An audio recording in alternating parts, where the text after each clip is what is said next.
नमस्कार। बिहार के जो चुनाव हैं उनमें अब एनडीए की स्थिति बिल्कुल क्लियर हो गई है। पार्टी के अध्यक्ष जेपी नड्डा 2 दिन का दौरा करके आए बिहार का और सब कुछ सेटलमेंट कराए।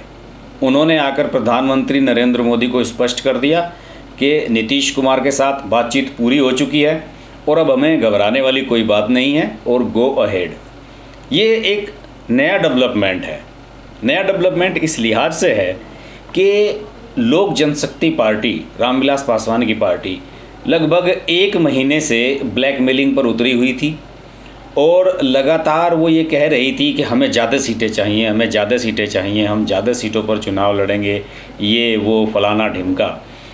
और ख़ास तौर से रामविलास पासवान के जो बेटे हैं चिराग पासवान, उन्होंने तो पूरा बवाल मचा दिया था। उन्होंने तो नीतीश कुमार की जो इमेज है उसे डैमेज करने में कोई कसर नहीं छोड़ी थी। नीतीश कुमार को बीजेपी पहले ही ये बता चुकी है कि भाई हमारा ये फेस होंगे, चीफ मिनिस्टर का फेस हमारा नीतीश कुमार ही रहेंगे। इसके बावजूद भी चिराग पासवान मान नहीं रहे थे और रोज़ कुछ ना कुछ ऐसी बात ले आते थे जिससे कि नीतीश कुमार पर सवाल उठाए जा सकें। कभी श्रमिकों का मामला, कोरोना काल का मामला, कभी आरक्षण का मामला, कभी दलितों पर अत्याचार का मामला। उन्हें सारी चीज़ें ऐसी नज़र आ रही थी कि जैसे कि नीतीश कुमार ने सारे बिहार में बवाल मचाया हुआ हो और नीतीश कुमार की अध्यक्षता में या नीतीश कुमार के नेतृत्व में चुनाव लड़ने के लिए शायद रामविलास पासवान की पार्टी तैयार ही नहीं होगी। चिराग पासवान लगातार इसी कोशिश में लगे हुए थे, लेकिन हुआ कुछ नहीं। जेपी नड्डा ने मीटिंग 2 दिन तक की, सारी बातें सेट हो गई हैं और बताया जाता है कि नीतीश कुमार के साथ जो उनकी मीटिंग हुई उससे पहले उन्होंने फ़ोन करके चिराग पासवान से भी बात की। चिराग पासवान अब पार्टी के एलजेपी के अध्यक्ष हैं और उन्होंने उनसे बात की और बताया जाता है कि 2 टूक बात हुई कि देखिए इतनी सीटों पर हम लड़ेंगे, जेडीयू बड़ा भाई रहेगी, हम छोटा भाई रहेंगे, आप समझ लीजिए अपनी भूमिका क्या होगी। और उन्होंने स्पष्ट रूप से कह दिया कि अगर आपको गठबंधन में रहना है तो इस हिसाब से चुनाव आपको लड़ना होगा। बहरहाल ये चीज़ें अभी डिस्क्लोज़ नहीं की गई हैं कि दोनों के बीच में सीट शेयरिंग को लेकर क्या तय हुआ है, लेकिन जेपी नड्डा ने बड़ा भाई जेडीयू को कहा है तो हो सकता है कि कुछ सीटें जेडीयू के हिस्से में ज़्यादा आएँ और कुछ सीटें बीजेपी को कम मिलें, जैसे कि पहले होता रहा है। लेकिन रामविलास पासवान की पार्टी को तो कम मिलनी तय हैं। 2015 में उन्हें 41 सीटें मिल गई थी लड़ने के लिए, वो इसलिए कि बीजेपी और लोक जनशक्ति पार्टी 2 ही बड़ी पार्टी गठबंधन में थी। जेडीयू छोड़कर आरजेडी के साथ चली गई थी तो स्पेस बड़ा था, लेकिन अब स्पेस कम हुआ है। जीतन राम मांझी की पार्टी को भी एडजस्ट कर रहे हैं नीतीश कुमार, उन्हें भी कुछ सीटें दी जाएंगी। तो मुझे लगता है कि 20-25 सीटों के आसपास लोक जनशक्ति पार्टी कहीं ठहरेगी। इससे ज़्यादा सीटें बिल्कुल नहीं मिलेंगी, हो सकता है 20 से कम भी मिलें। बहरहाल इसमें एक और बड़ा पहलू है।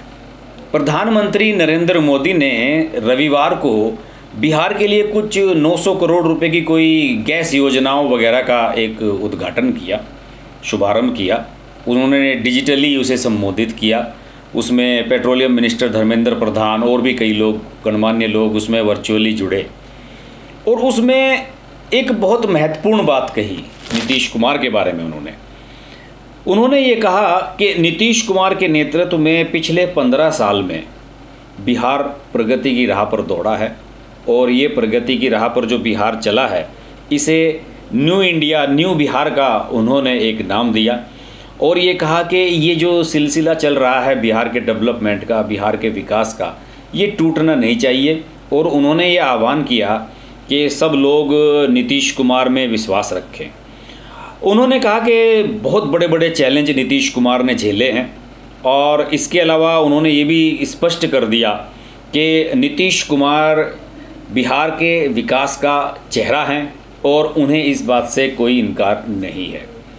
ये बात मैं यहाँ पर इसका जिक्र मैं इसलिए कर रहा हूँ, प्रधानमंत्री नरेंद्र मोदी का नीतीश कुमार के बारे में ये जो स्टेटमेंट है ये क्लियर कट संदेश है रामविलास पासवान, चिराग पासवान और दूसरे गठबंधन के जो एनडीए के दूसरे घटक दल हैं उनके लिए स्पष्ट संदेश है कि देखिए नीतीश कुमार के अलावा कोई विकल्प नहीं है, हमें चुनाव इन्हीं के नेतृत्व में लड़ना है। और अगर बीजेपी ये सोच रही है कि नीतीश कुमार हमारा फेस है, तो फिर नीतीश कुमार ही हमारा फेस है। ये सब चीज़ें ये दर्शाती हैं कि प्रधानमंत्री नरेंद्र मोदी और केंद्रीय गृह मंत्री अमित शाह, बीजेपी के अध्यक्ष जेपी नड्डा, इनके मन में इस बात को लेकर कहीं भी रत्ती भर डाउट नहीं है कि नीतीश कुमार के नेतृत्व के अलावा हम कुछ और सोचें।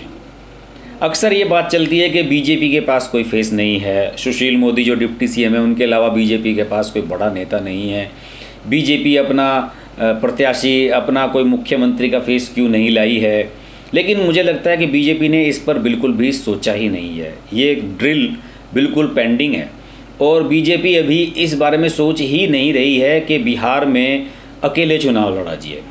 हालांकि पिछले दिनों एक सर्वे कराया था पार्टी ने और उस सर्वे में तो ये साफ आया था कि अगर पार्टी अकेले भी चुनाव लड़ती है इस बार तो उसकी स्थिति बेटर हो सकती है, क्योंकि नीतीश कुमार का फीडबैक पिछले कुछ समय से अच्छा नहीं चल रहा है वहाँ पर।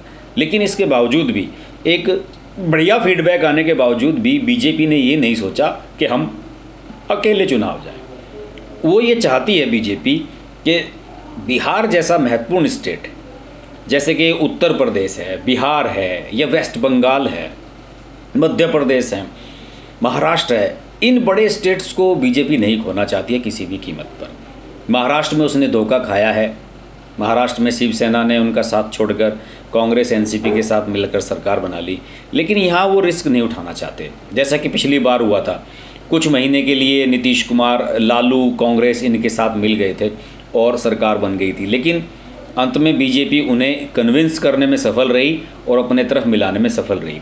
इसका फ़ायदा बीजेपी को राज्यसभा के चुनावों में भी पड़ा और लोकसभा के चुनाव में क्लीन स्वीप किया इन्होंने, और आने वाले समय में भी इसका पॉजिटिव इम्पैक्ट पड़ने वाला है।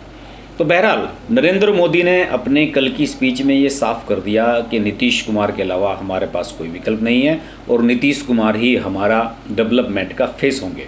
बहरहाल अब इस बारे में रामविलास पासवान या चिराग पासवान का कोई बयान आना बाकी है कि वो सहमत हैं या नहीं, लेकिन उन्हें ये मैसेज मिल चुका है कि अगर आप सहमत हैं तो आ जाइए और असहमत हैं तो चले जाइए। यानी कि अब रामविलास पासवान के सामने कोई ऑप्शन नहीं है।